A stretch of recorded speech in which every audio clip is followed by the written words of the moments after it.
যদিও রাসূলুল্লাহ, যদিও শেষ রাসূল, তবে তিনি মানুষ ছিলেন। তিনি কি ছিলেন? নাকি জিন ছিলেন? নাকি ফেরেশতা? আমার নবী কি ছিলেন? আওয়াজ করে বলতে হবে। আকীদা, বিশ্বাস খালিস করে নেন। আমার নবী মানুষ ছিলেন। আমরাও মায়ের পেট থেকে পৃথিবীতে আসি, প্রিয় নবীও এসেছেন। আমরা বিয়ে করি, প্রিয় নবীও বিয়ে করেছেন। আমাদের সন্তান হয়, প্রিয় নবীরও হয়েছে। আমাদের গায়ে আঘাত করলে রক্ত বেরোয়, প্রিয় নবীরও উহুদের ময়দানে দাঁত ভেঙে টকটকে লাল রক্ত ঝরেছে, ঠিক কিনা?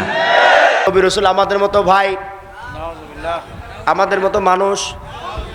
বলেন না, নূর যারা স্বীকার করে না তারা বলে নবী মেরাজ করে নাই। নবীর মেরাজ হয়েছে জিবরিল আলাইহিস সালামের সাথে। নাউজুবিল্লাহ বলেন না। যারা প্রিয় নবীকে জাতে পাকের নূর মানে না, তারাই বলে আল্লাহর সাথে আল্লাহর নবীর দিদার হয় নাই। নাউজুবিল্লাহ। তাহলে ওই যে অন্য ধর্মের মানুষ, তাদের সাথে আর এই ইসলামের ছদ্মনামে যে ফেরকাগুলো, তাদের মিল আছে কোথায়? তারাও স্রষ্টা বিশ্বাস করে, আর এরাও আল্লাহকে মানে, কিন্তু আল্লাহর হুকুম মানে না, রসুলের শান মানে না, রসুলের শানে অবমাননা করে। এই জন্যই তাদের ব্যাপারে ফয়সালা আল্লাহ নিজেই দিয়েছেন, যারা আমার রসুলের শানে বেয়াদবি করবে তারা জান্নাতি হতে পারবে না। তাহলে মেরাজেরও কোনো দরকার ছিল না, ঠিক না বেঠিক? মেরাজ হয়েছে আল্লাহর নবীর সাথে আল্লাহর দিদারের জন্য, ঠিক না? আরো জোরে বলেন, ঠিক না? আসমান দেখার জন্য দরকার নাই, জমিন দেখার জন্য দরকার নাই।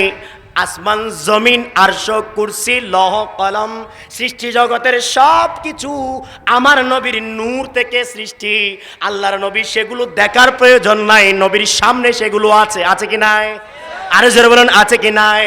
এমনকি স্বয়ং রব্বুল আলামিন তিনিও আল্লাহর নবীর সাথে। তাহলে কেন আবার আলাদা করে মেরাজ নিয়ে দেখা দিলেন? সেটা হলো সৃষ্টি জগৎকে দেখানোর জন্য। প্রিয় নবী আল্লাহর সাথে, আল্লাহ প্রিয় নবীর সাথে, সেটা তো রুহানি হাকিকতের বিষয়। সবাই তো সেটা উপলব্ধি করতে নাও পারতে পারে। তাই আল্লাহ কি করলেন? আল্লাহর নবীকে সৃষ্টি জগৎকে সাক্ষী রেখে প্রমাণ দিয়ে দিলেন, ও সৃষ্টি জগৎ তোমরা দেখো, তোমাদের সাথে নয়, সরাসরি আমার কোনো সম্পর্ক হলে সেটা আমার নবীর সাথে, আর তোমাদের সাথে আমার নবীর মাধ্যমে সম্পর্ক। এজিদ নামাজ পড়ছে কিনা? পড়ছেনি? অনেকে বলে যে হাফেজুল কোরআনও ছিল, মুফতিও ছিল, অসুবিধা নেই তো, নাউজুবিল্লাহ বলার দরকার কি? থাকতেই পারে, ঠিক না বেঠিক? বর্তমানেও আছে না? আছে না অনেক হাফেজুল কোরআন, ঠিক না?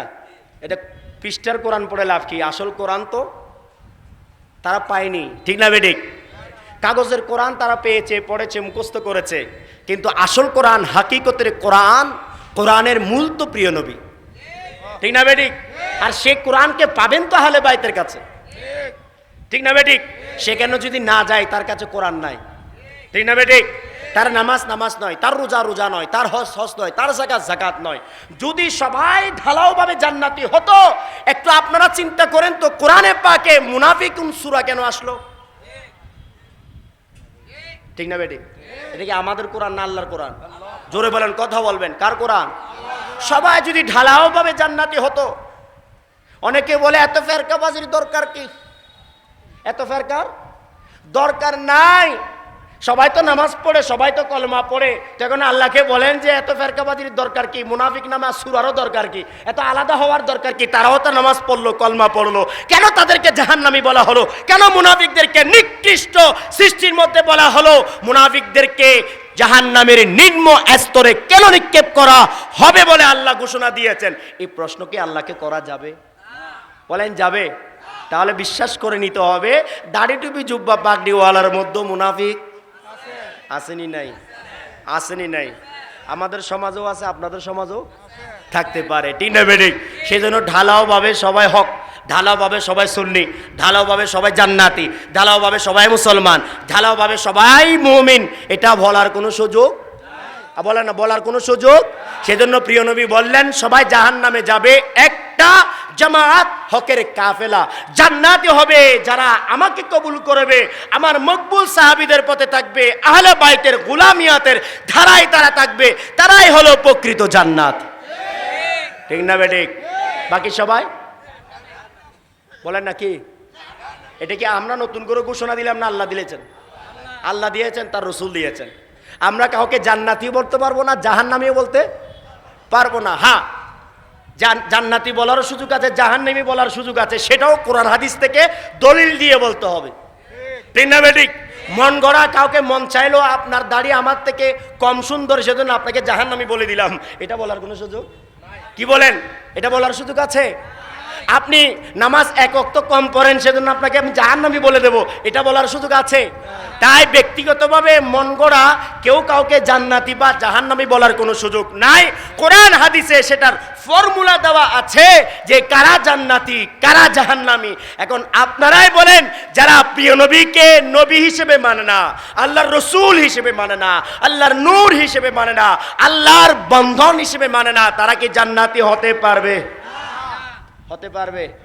কেউ যদি বলে নবী রসুল আমাদের মতো ভাই, আমাদের মতো মানুষ, বলেন না, মত বলার সাথে সাথে কি জান্নাত আছে? জোরে বলেন আছে। তাহলে ওই যে অন্য ধর্মের মানুষ, তাদের সাথে আর এই ইসলামের ছদ্মনামে যে ফেরকাগুলো, তাদের মিল আছে কোথায়? তারাও স্রষ্টা বিশ্বাস করে, আর এরাও আল্লাহকে মানে, কিন্তু আল্লাহর হুকুম মানে না, রসুলের শান মানে না, রসুলের শানে অবমাননা করে।